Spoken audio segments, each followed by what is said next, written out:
Gran cariño al auditorio de Telefórmula que nos enlaza con los trabajos de esta emisión. Agradezco mucho a quienes nos siguen a través de la radio y por supuesto las plataformas de internet. Fíjense que México suma 24.898 nuevos contagios y 743 muertes en 24 horas. Cuídese mucho. Anuncian el regreso de la NFL a México para la temporada 2022, lo cual es una espléndida noticia. AMLO y John Kerry acuerdan formar un grupo de trabajo para potenciar la producción de energías limpias. El canciller dijo que esto trabajará o permitirá trabajar a los dos países después de una reunión de varias horas en Palacio Nacional.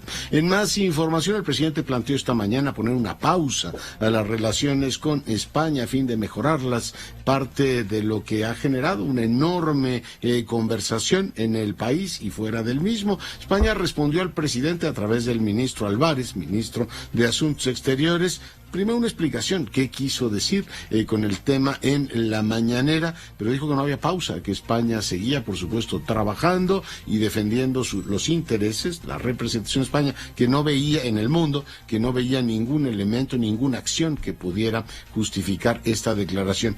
Esto dijo el ministro. Quiero dejar muy claro que el gobierno de España no ha hecho ninguna acción que pueda justificar una declaración de este tipo. Y lo que demuestran las relaciones empresariales entre nuestros dos países no solamente que estén en pausa, sino que desde hace muchos años, y eso se puede verificar, los flujos de inversión en ambas direcciones no hacen más que incrementarse. Lejos de la pausa, de lo que estamos hablando es de un incremento de nuestras relaciones empresariales que los gobiernos, ambos gobiernos debemos acompañar. En cualquier caso... Bueno, pues eso dijo el ministro. Casi al final de la mañana el presidente rectificó, dijo que no iba a presentar oficialmente nada, que era un simple comentario para que la gente supiera. La inflación no da descanso, se ubicó en 7.07% y pues alimentos y pecuarios por los cielos. Aeroméxico anuncia que iniciará operaciones desde el aeropuerto de Santa Lucía, conectando las ciudades de Mérida y adivine cuál otra, Villahermosa. Fueron detenidos 3 presuntos responsables del homicidio de Lourdes Maldonado. La Suprema Corte determina que la prisión preventiva de oficio sí puede terminar luego de 2 largos años de duración. Le comento que ante el reportaje de la casa del hijo del presidente, hoy se quejó el jefe del Estado diciendo que lamenta que sus hijos paguen por el trabajo que ha hecho de enfrentar a la mafia del poder. Hoy Lili Telles le dice, efectivamente, la senadora del Partido de Acción Nacional, por las casas de sus hijos, exíjale cuentas a sus hijos, dice, y a su nuera, señor presidente, no a Loret ni a los periodistas. Bueno, pues esto es lo que le dijeron desde precisamente el Senado de la República. Hoy intervino el embajador de la Fuente en el Consejo de Seguridad de la ONU y habló sobre el tema del terrorismo. Hace falta atacar, dice, ese problema con una agenda para el desarrollo. En Marabatío 5 vehículos fueron incendiados luego que esta madrugada las instalaciones de la Fiscalía fueron atacadas por un comando. Bueno, pues de todo esto y más estaremos platicando en los próximos minutos. Por supuesto hablaremos también del tema del COVID. Hoy tenemos la sección de la doctora Domínguez Barbosa. Hacemos una brevísima pausa. Estamos de regreso en un instante. Seguimos con la información. Mañana dice Gaby Siller, a quien le agradezco mucho que comparta toda la información a través de su cuenta de Twitter, inflación de Estados Unidos a las 7:30 y anuncio de política monetaria del Banco de México a la 1:00. Pendientísimos estaremos de qué va a ser el Banco de México. Por cierto, si tiene tiempo, ganas, si le interesan estos temas, hoy leí con enorme interés en la jornada un artículo de Stiglitz sobre el tema una respuesta equilibrada a la inflación, es subiendo las tasas de interés como se debe reaccionar o atendiendo otras cosas. En fin, les recomiendo con amplitud ese texto. Saludo ahora y doy la más cordial bienvenida al director del Instituto Federal de Defensoría Pública, Netzaí Sandoval. Señor director, bienvenido. Hola, muy buenas noches ya, Leonardo, ¿cómo estás? Bien, contento de recibirte, director. ¿Cómo reciben la decisión de la Suprema Corte de Justicia? Pues con mucho beneplácito. La Defensoría Pública ha litigado a través de su unidad de litigio estratégico un caso que llegó hasta la primera sala de la Suprema Corte de Justicia de la Nación, quienes hoy resolvieron, las señoras y señores ministros, pues darnos la razón, señalar que la prisión preventiva oficiosa no puede ser ilimitada, no puede tener una duración pues podríamos decir eterna. Tiene que tener límites constitucionales, límites racionales, y la Suprema Corte estableció pues que ese límite es el que señala el propio texto de nuestra norma suprema, que son 2 años, ¿no? Entonces, las personas privadas de libertad ahora, acusadas de un delito, no podrán estar sin sentencia más de 2 años, porque si esto llega a ocurrir, pues la persona podría regresar a estar en libertad con otra medida cautelar. Sí. Preguntarle a mí 2 años me parece una monstruosidad. En este caso es mucho mejor que lo anterior, pero ¿puede un Estado tener detenido a alguien sin juzgarlo 2 años sin que esto se convierta, bueno, pues en una especie de quebranto probablemente de una vida, director? Sí, lo que señalas es muy importante, Leonardo. La verdad es que muchos académicos, incluso yo creo que la propia Corte Interamericana de Derechos Humanos, ya han adelantado que la figura que nosotros tenemos en México, la prisión preventiva oficiosa, es inconvencional, puede resultar violatoria de derechos humanos previstos en tratados internacionales. Entonces, pues no es una figura adecuada, pero lo peor era lo que teníamos, que es una prisión preventiva oficiosa sin límite de tiempo, ¿no? Nosotros llevamos casos reales de personas que tienen 15 años, más de 20 años en prisión preventiva oficiosa, esperando a que los juzguen los tribunales, y esto pues con diferentes problemas de exhortos, de reposiciones, en fin, de diferentes tipos o recursos interminables. Entonces hacen que los juicios se vuelvan pues inacabables, ¿no? Entonces lo que se está logrando es que ahora sí vamos a tener una justicia pronta. Vamos a tener la obligación de juzgar a las personas rápido, oportunamente, en este plazo de 2 años. De hecho, la verdad es que nuestro sistema acusatorio, el sistema oral, ¿no? En promedio tiene una duración cada juicio de 6 meses.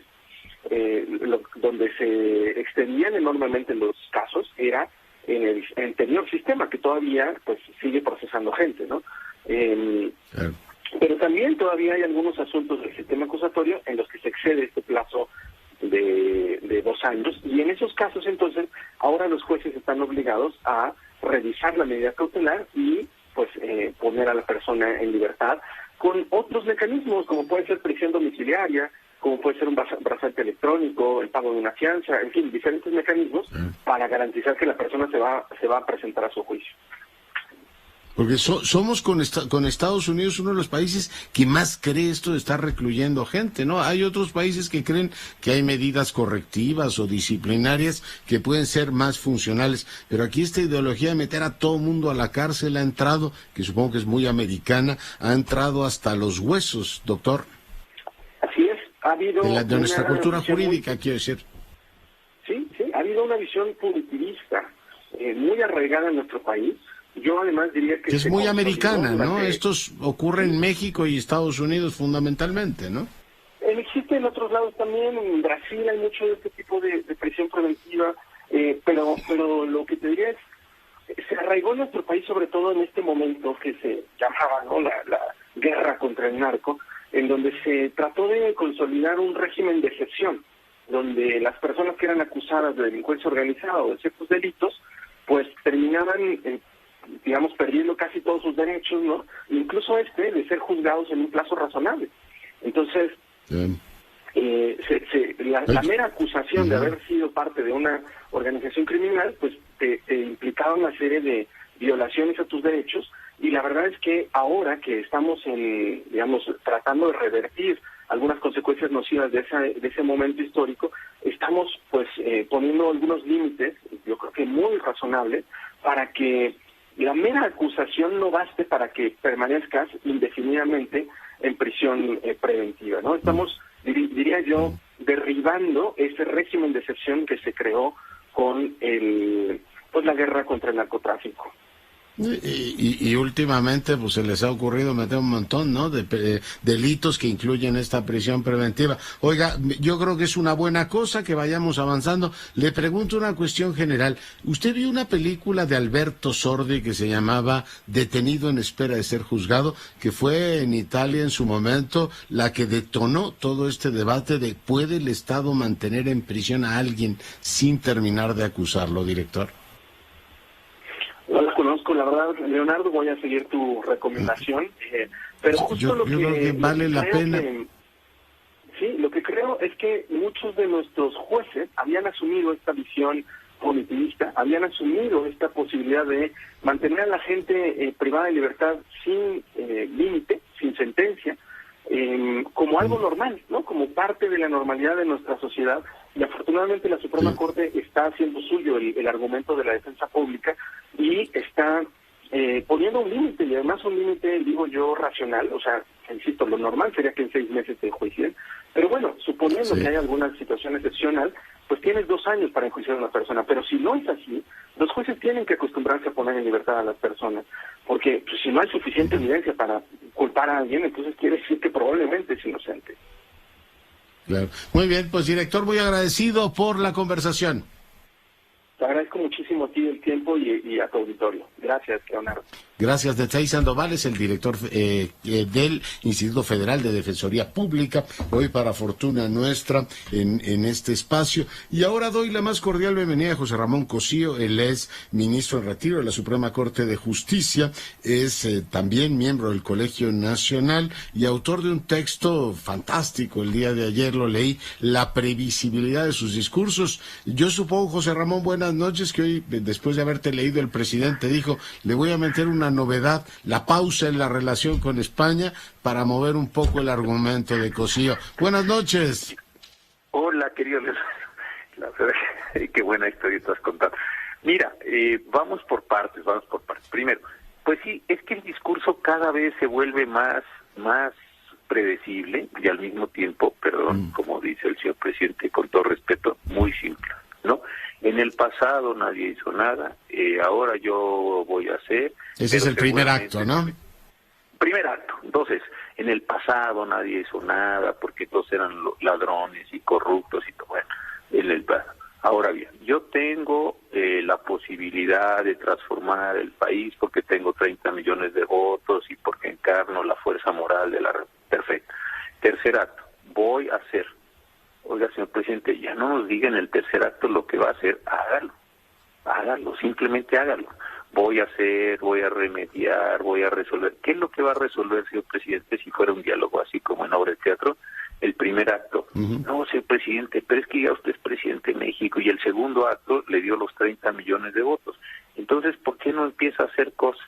El presidente me parece que está atrapado en ese discurso que también con todo respeto cada día se le va agotando más, si se puede decir así. Pero lo que me parece interesante, Leonardo, es lo siguiente: empieza a cambiar la narrativa, porque la narrativa ya no es lo que yo quise hacer, sino lo que los demás impidieron que yo hiciera. Yo sí llegué con 30 millones de votos, yo tenía una legitimidad, yo entendía el país como nadie, yo lo recorrí todas sus millas, kilómetros, casi centímetro por centímetro, pero unas fuerzas ocultas, malignas, etcétera, me impidieron que dejara esto. Entonces el presidente, yo creo que empieza a transformar su imagen del hombre que quería hacer cosas al hombre que las fuerzas malignas de la República y del mundo no le dejaron hacer lo que quisiera. Entonces ahí viene mi idea, mi punto de vista. El presidente, yo creo, y ojalá tarde mucho y que sea una cuestión memorable y todo, no lo digo en términos molestos ni de para fastidiar a nadie. No, te entiendo. Cuando el presidente muera va a decir, me muero en paz conmigo mismo porque yo siempre lo intenté. Y esta frase del otro día de me puedo caer pero me voy a levantar, yo creo que sintetiza mucho de esto. Me voy a caer, pero me voy a caer no porque yo me caí, no porque no tenga una administración, no porque no tenga recursos, no porque esté inventando disparates todo el día. Me caí porque me metieron el pie, o como decimos en el argot diario, porque me metieron la pata. Pero yo sí tuve la intención, yo creo que se va a morir beatíficamente, esperemos que dentro de muchos años y en paz, beatíficamente diciendo, yo siempre quise hacer lo mejor para México, pero no me dejaron.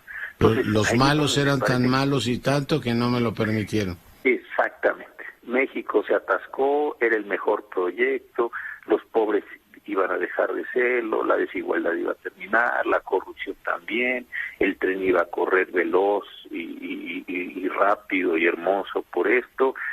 Nosotros desplazamos a Panamá con el istmo de Tehuantepec y su tren. O sea, todo este es el tema. Además pusimos a Panamá en su lugar, ¿no?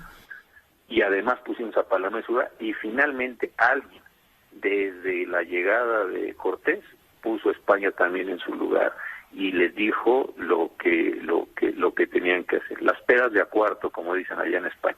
Entonces los pusimos en su lugar, quedaron bien, pero estos malvados no me dejaron hacer lo que era mi destino histórico, mi misión histórica, lo que yo iba a lograr para todos los mexicanos.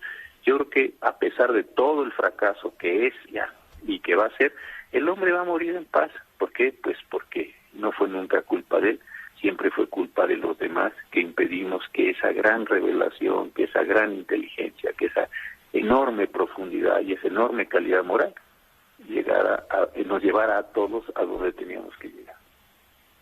Pasará, dices, de un trascendentalismo material a uno espiritual y simbólico. Y mucha gente se preguntará, nunca presidente alguno tuvo mejores condiciones para hacer no utopías, alegatos o, en este caso, peroratas cotidianas, sino realmente hacer cambios importantes para el país, y un montón de cosas que prometió no se han convertido en realidad, José Ramón.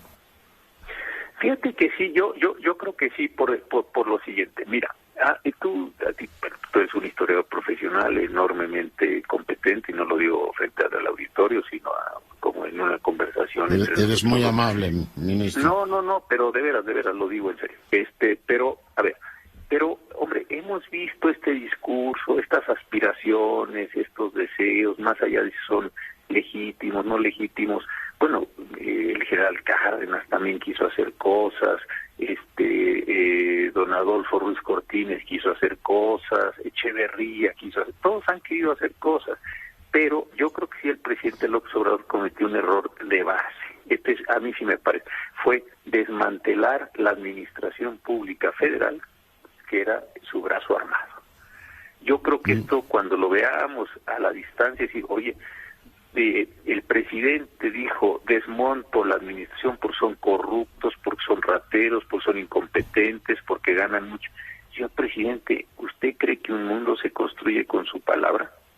Cuando uno ve la historia, y tú de esto de veras no lo digo así al contrario, cuando el cardenal Cisneros le construye la historia a la reina Isabel o a los reyes católicos, y así vamos viendo uno por uno, sí hay un ejercicio de la administración profundiza, regula, ordena, nos genera bienes. El presidente comenzó diciendo, toda la administración es una burocracia, no es administración, es una burocracia, es un elefante blanco, reumático. Es un elefante reumático. Oiga, presidente, pero ¿cuáles son sus palancas? ¿Cuáles son sus cadenas? No, ganan mucho, todos son incompetentes. Y empezó a nombrar personas a lo mejor respetables, a lo mejor sabias, a lo mejor conocedoras, no me meto en ese punto, pero personas que no tenían la más mínima experiencia en sus campos. Y toda persona, las que nos están, sus ayudantes, que nos están escuchando, sus ayudantes, todos sabemos que la construcción cotidiana depende mucho de experiencia. Si para poner un tornillo de cruz, pues necesitas un desarmador de cruz, por simple que parezca. Abrir un motor, si no sabes lo que estás viendo, pues simplemente cierras el cofre porque no lo ves. Si en tu casa se te va la luz y el que no sabe, pues espera que la CFE o la compañía correspondiente venga.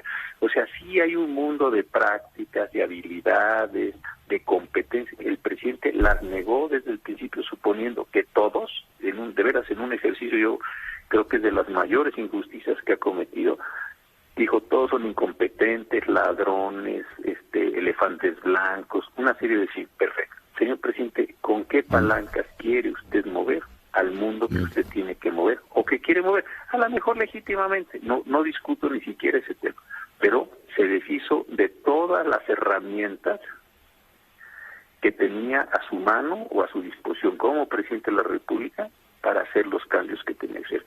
Un señor que no tiene estudios, no porque estemos menospreciando a quien no los tiene, pero hombre, el día que le lleven una corrida, el día que le lleven un plano, el día que le expliquen métricas, pues es difícil.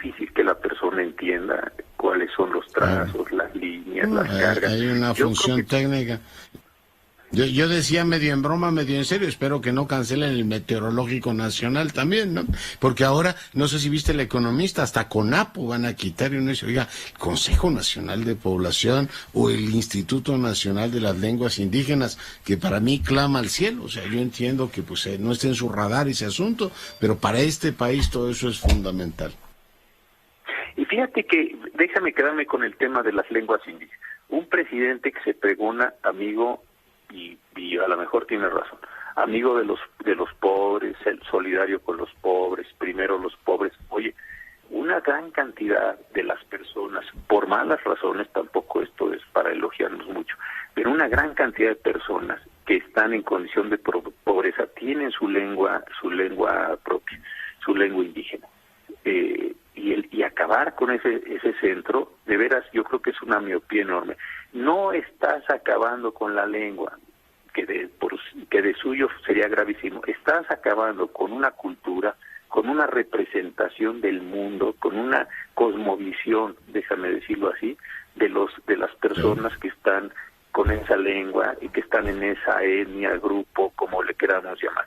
Esto de veras yo creo que también en el futuro, cuando volteemos a ver lo que se hizo en este periodo, digamos, señor presidente, pero usted que decía que era favorable a los pobres, usted que era generoso con los pobres, lo único que le dio a los pobres son, y eso con todos los problemas que tiene, un artículo constitucional para que les den pensiones, pero no les ayudó a generar su cosmovisión, su cultura, su patrimonio cultural, su propia representación en un mundo tan centrífugo, tan desarraigado como este.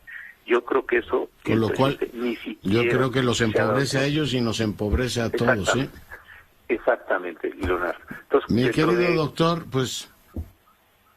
Dime. No, yo creo que eso de veras, y si vas viendo rasgo por rasgo, el fondo X que desapareció para proteger a las señoras golpeadas, o a las señoras, o a los niños, de veras es una cadena de equivocaciones muy profundas, con la única justificación de centralizar recursos presupuestales para generar o administrar clientelas. Muy bien. Pues mi querido doctor, te agradezco muchísimo tu comentario. Nos vemos la semana próxima. Gracias, querido Leonardo. Muy buenas noches. Cuídate mucho, José Ramón Cosío, para Fortuna Nuestra, hoy platicando con usted. Y doy paso ahora a la doctora Domínguez Barbosa. Le comentaba en titulares que tuvimos un día espantoso, más de 700 personas fallecieron, la pandemia sigue efectivamente golpeándonos. Andrea, ¿cómo estás? Buenas noches. Muy buenas noches, Leonardo, te saludo con el gusto de siempre y en efecto, hay mucha gente que ya está muy relajada, que porque ya se infectó no la pasó tan mal. Y pues se han relajado las medidas, ciertamente más intensamente que después de otras olas que hemos pasado. Y esto derivado de pues un poco la información tergiversada y también la falta de información respecto a, bueno, hay una inmunidad, es una superinmunidad, después de que me infecté y estoy vacunado, a lo mejor me quedo con más anticuerpos neutralizantes y esto puede realmente pues aplacar la fiera de la pandemia, y la realidad es que todavía no lo sabemos a ciencia cierta. Tenemos en el ojo obviamente puesto cuánto dura la inmunidad post-Omicron, que eso es algo que me gusta, con lo que me gustaría cerrar el comentario, pero algo importante que les quiero compartir a ti y a todo tu auditorio es pues los resultados del estudio REACT-1, que es un estudio que empezó desde mayo de 2020, prácticamente con la pandemia, unos meses después en Gran Bretaña. Es un estudio muy famoso y muy conocido sobre todo en el gremio científico porque estudia justamente la prevalencia, la transmisibilidad del virus en esta población, en este país. ¿Y qué es lo que es importante? En esta ronda 16, que es la que publican el día de ayer, que nos dice que de noviembre a diciembre, que incluye ya el auge de Omicron, incluyeron pacientes jóvenes, muy jóvenes, estoy hablando de inclusive niños de 5 años, 12 años, 17 años, en diferentes grupos etarios, y se dieron cuenta que la mayor transmisibilidad sucedió en personas jóvenes. ¿Y por qué? Pues porque todavía no tienen la vacuna, ningún espectro en la vacunación, ni una dosis, 2 dosis, y mucho menos están con este refuerzo de la tercera dosis. No así sucedió en el grupo etario de mayor alcance, que fue los adultos mayores, quien fue una menor transmisión, lo cual obviamente apela al sentido estricto que tenemos que abarcar mayor vacunación en los jóvenes, cosa que ya sabíamos, y que tenemos que apurarnos. ¿Por qué nos tenemos que apurar? Porque nuevamente sabemos que este virus no ha parado y mientras exista alguien a quien infectar, el virus tiene la probabilidad y la capacidad, por supuesto, de que mute y generen nuevas variantes. Entonces, hay que apurarnos. Este tipo de evidencias es la que deberían de usar las autoridades a nivel mundial para ejercer mucha más presión, para tener mucha mayor cobertura, para vacunar a los jóvenes. En este caso, como hace 2 años fue la diferencia adultos mayores, en este caso ahora son los jóvenes en los que tenemos que poner los ojos. Otra cosa, Leonardo, que te quiero compartir es que pues hay muchas dudas en cuanto a las personas que preguntan, y tengo que seguir desinfectando el súper y tengo que seguir desinfectando toda la casa y cómo manejo esta transición. Así como hemos visto que los tapetes sanitizantes no sirven para nada en este sentido, porque sabemos hoy por hoy que es un virus de mayor transmisión vía aérea y que tenemos que tener siempre favorecido el espacio en el que estamos, que esté ventilado, de preferencia naturalmente, los filtros EPA, la medición de dióxido de carbono, etcétera. Hay cosas que se han demostrado que realmente no tienen ningún impacto en reducir el riesgo de transmisión, sobre todo por contacto indirecto con superficies inertes. Entonces, cuando hay en casa, sobre todo un caso que ahorita es muy común, hay una persona infectada en casa, ¿qué tengo que hacer si yo convivo con esa persona? Básicamente es, si la transmisión ocurrió en menos de 24 horas y esa persona se va a aislar en otro lugar diferente al que está, entonces sí se aconseja limpiar más profundamente y desinfectar. Es decir, con los detergentes y jabones que usamos es suficiente y podemos hacer una desinfección mayor. Desinfección mayor no me estoy refiriendo a máquinas de humo, sino me estoy refiriendo a lo mejor utilizar productos un poquito más exhaustivos de los que comúnmente usamos. Si la persona estuvo ahí hace más de 24 horas o inclusive más de 3 días, realmente es poco evidente que sirva realmente desinfectar. Con una limpieza habitual es más que suficiente. ¿Cuáles son los lugares que mayor tenemos que tener precaución? Nuevamente, los lugares más tumultuosos, aquellas por ejemplo, los hospitales, lugares en donde se atienda gente o tengamos salas de espera. En esos lugares sí se aconseja tener una frecuencia mayor de limpieza, sobre todo en sitios también que estén mal ventilados. Hay muchas oficinas, Leonardo, no sé si has escuchado, pero hay mucha gente que volvió a la oficina y se enfermó al volver a la oficina. Estas oficinas, grandes edificios que no tienen ventanas, están mal ventilados, y aunque digan que tienen filtros, realmente no hay una buena ventilación natural, ¿no? Entonces, aquellos sitios también que no tengan acceso a lavabos o que no haya gel desinfectante de manos, pues también es muy importante. Y recordar que no pequemos, es más la tranquilidad mental que da esto de estar haciendo tanta desinfección. Realmente el contagio por contacto indirecto no es tanto así como en el caso de la contaminación aérea, Leonardo. Tomamos nota, mi querida doctora, y te agradezco muchísimo tu comentario. Que estés muy bien, cuídense mucho, por favor. La doctora Domínguez Barbosa, para fortuna, no está todas las semanas en este espacio. Jenny, adelante. En México existen 6.500 empresas españolas que se desarrollan en sectores de agroalimentos, alta tecnología, fintech o ciberseguridad, energía y salud. De acuerdo con la Cámara Española de Comercio, en México, España se mantiene como el segundo inversor extranjero en nuestro país, con 76,000 millones de dólares al cierre del tercer trimestre de 2021, lo que representó el 12% de la inversión extranjera directa que recibe México. Aunque cabe recordar que en su momento el presidente Andrés Manuel López Obrador reclamó a las empresas españolas de obtener jugosas ganancias en gobiernos anteriores, citando bancos y a la empresa Iberdrola, grupo empresarial español dedicado a la producción, distribución y comercialización de energía, a quien se le anunció recientemente que no se le renovará el permiso de operación en Nuevo León. Cabe destacar que en México, de acuerdo con el INEGI, habitan un total de 20.763 españoles, representan el 1.7% del total de extranjeros que residen en el territorio nacional. Cabe destacar que dicha cifra se incrementó 10% en la última década, mientras que en España, de acuerdo con el INE, radican 27.642 mexicanos. Para Grupo Fórmula. La información el día de hoy se llevó a cabo, encabezada por el presidente de la República, la marcha de la lealtad. La particularidad que tuvo es que el secretario de la Defensa, como usted sabe, contagiado de COVID, no estuvo ahí, pero estuvo el general Radilla, el subsecretario, y por supuesto estuvo el almirante secretario. Yo le agradezco mucho a Javier Oliva, experto en temas de seguridad, que nos ayude a descifrar lo que ocurrió ahí. Mi querido Javier, ¿cómo estás? Leonardo, me da mucho gusto saludarte y gracias por esta oportunidad de estar en estos espacios de noticias. Un privilegio que estés con nosotros. Pues, ¿qué lecturas tienes de la ceremonia y los mensajes que ahí se dieron? Javier, ¿qué novedades distingues?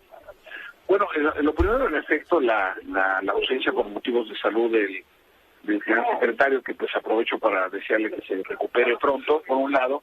Y el único antecedente que yo tengo registrado, Leonardo, en esta ceremonia en particular, es en el segundo año del presidente Vicente Fox, cuando, debido a una gira que tiene que realizar por Europa, le pide al entonces secretario de la Defensa Nacional, el general Gerardo Vega García, que se lleve a cabo la reunión, pero que en representación del presidente iría Santiago Krill, en ese momento secretario de Gobernación.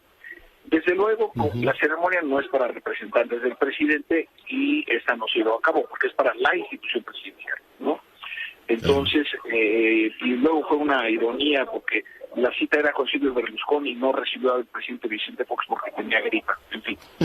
Y lo que observamos el día de hoy... ¿Qué memoria de elefante tienes, Javier? Dios mío. Bueno, oye, tú y yo nos dedicamos a estos temas desde hace mucho. No hay mucho mérito, la verdad.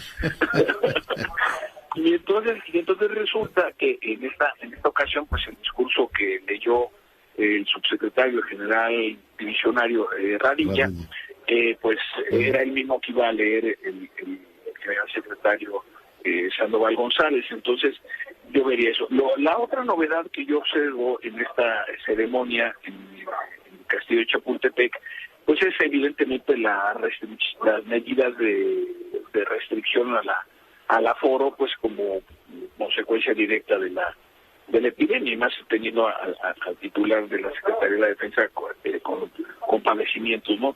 Entonces, sí es importante señalar que además en el estilo personal de gobernar que tiene el presidente López Obrador, para citar a Daniel Cosío Villegas, el hecho de que en este año no haya hablado, le dio como más, desde mi punto de vista, como más solemnidad, porque el año pasado el presidente sí hizo uso de la palabra, y que desde donde yo me acuerdo que se instauró esta ceremonia, pues el único orador es el titular de la Secretaría de la Defensa Nacional en turno.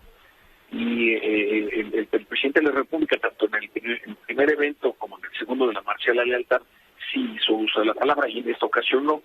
Lo cual, desde mi punto de vista, fue una buena decisión del presidente López Obrador, porque le dio más,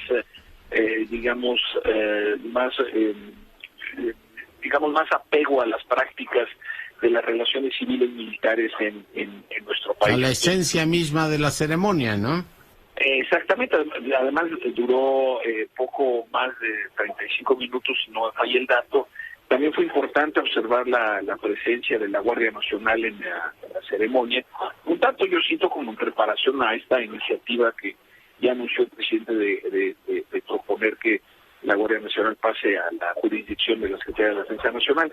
Entonces yo rescataría estos tres elementos de análisis de las relaciones civiles y militares respecto de la ceremonia de hoy por la mañana, Leonardo. Muy bien, pues mi querido doctor Oliva, muy agradecido contigo como siempre. No, gracias a ti, Leonardo, que tengamos una buena noche. Gracias y abrazo.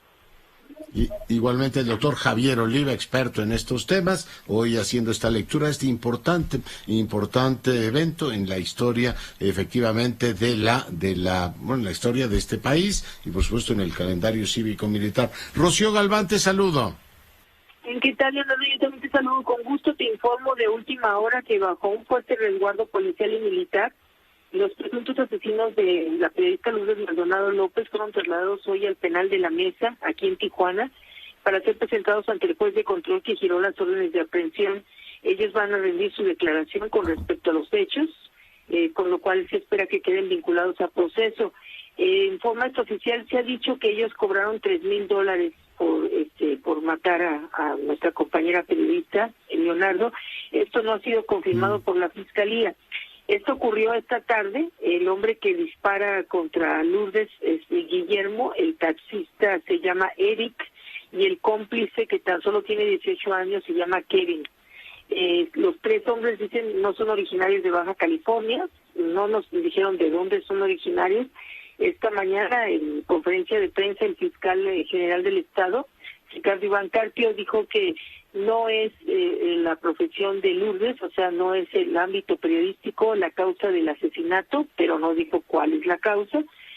También dijo que puede haber más detenciones y que... como si eso minimizara la gravedad de los hechos, ¿no? Así es, así es.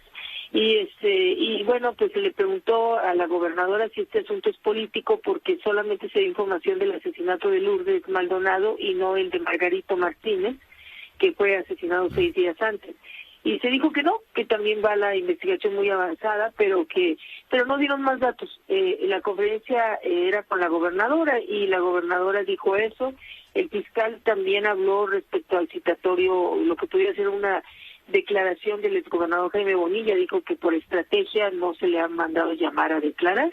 Y bueno, pues este operativo que te digo fue esta tarde aquí en Tijuana para trasladar a los 3 detenidos al penal de La Mesa. No se había dado a conocer sus rostros, sin embargo, en esta tarde, en un operativo pues con mucha vigilancia, fueron llevados a este penal. Es lo que tenemos en este momento, Leonardo. Rocío, muy agradecido con tu reporte. Y ahí tiene, por estrategia, no mandan llamar al exgobernador. Ya no tiene nada que ver con su trabajo, ¿no? Si al rato nos van a decir que Amor tenía deudas del casino, ¿no? A ver con qué nos salen. Pero bueno, ahí están los asesinatos, pesando efectivamente sobre la responsabilidad del gobierno. Y les recuerdo el dato dado a conocer por Alejandro Encinas, 90% de impunidad. 90, así es que bueno, tendrán efectivamente que cumplir con esa parte. Cambio de argumento informativo y doy la más cordial bienvenida a la doctora Ruano. Ella, además de ser una infatigable defensora de las instituciones de educación superior en este país y de investigación, es la gran conocedora de los estudios europeos en este país. Lorena, ¿cómo estás? Pues ahí voy, Leonardo. Te gusta saludar. Ya lo sé. Oye, doy fe. Preguntarte, es muy importante para México la relación con España por muchas razones bilaterales, pero además es nuestra puerta de entrada a la Unión Europea, Lorena. Pues sí, efectivamente, digamos que dentro de las instituciones de Bruselas, de la Unión Europea, tradicionalmente ha sido España, mediante sus funcionarios, sus europarlamentarios, ¿no?, sus funcionarios de gobierno, los que han abogado más por la relación no solo con México, sino con América Latina en general. Si tú ves las políticas exteriores de los países europeos, pues casi para ninguno América Latina es una prioridad. Para España sí. Entonces, esto hace que, bueno, España haya sido, digamos que, el principal defensor de los temas de América Latina y de proponer y de empujar las relaciones con nosotros, ¿no? Y bueno, México era un aliado estratégico, bueno, tenemos una asociación estratégica con España y era también la puerta de entrada de la Unión Europea hacia América Latina, hay que decirlo, fue el primer país con el que se firmó un acuerdo global, ¿no?, que incluía un acuerdo de libre comercio y bueno, pues digamos que esa relación bilateral era no solo importante para los países, sino para las dos regiones también, ¿no?, para la relación bilateral, pero ambas están muy deterioradas. Esta confusa pausa que anunció hoy el presidente de las relaciones con España, que después como que se desdijo porque dijo que era un comentario, una especie de desahogo que no le iba a oficializar, pero pega también en el conjunto de las relaciones entonces con la Unión Europea, Lorena. Pues sí, que ciertamente no están en su mejor momento, ¿no? No están en su mejor momento. A ver, tú recordarás, ¿no?, que al principio del sexenio el presidente Andrés Manuel López Obrador envió una carta al gobierno español pidiendo que el rey se disculpara por los agravios de la conquista, y que el gobierno español contestó que no se iba a disculpar, ¿no?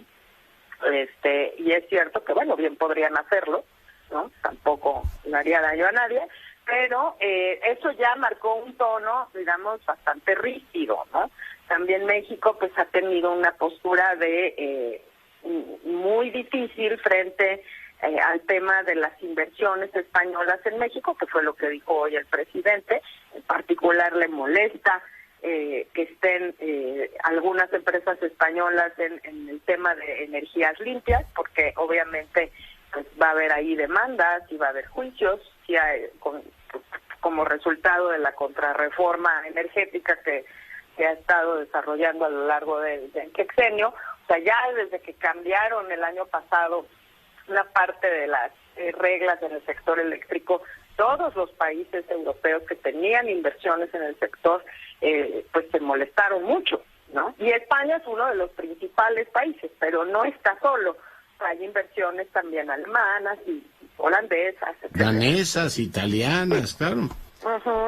Exacto. Yo este tema de la hispanofobia del presidente no la entiendo, ¿no? No me quiero imaginar cuando llegue un gobierno de derecha a España, que gobierne el PP y Vox, que empiecen a decir, si son empresas mexicanas no las acepte porque son empresas anti-España, o de un país que tiene una aversión contra España. Es decir, me parece que es un discurso como muy trompista, ¿no? En un sentido, ¿no? Esto de agarrar fobia en contra de un país, Lorena.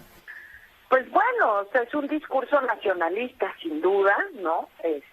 Y en ese sentido, pues recobra pues una larga narrativa que tiene una raigambre profunda en nuestro país. No podemos desconocer eso, ¿no? O sea, el amor-odio a la madre patria es una constante en la identidad mexicana. Y asustar el nacionalismo pues pasa también un poco por pegarle a España, pero yo creo que aquí hay cuestiones también incluso más personales, o sea, prácticas y económicas, ¿no?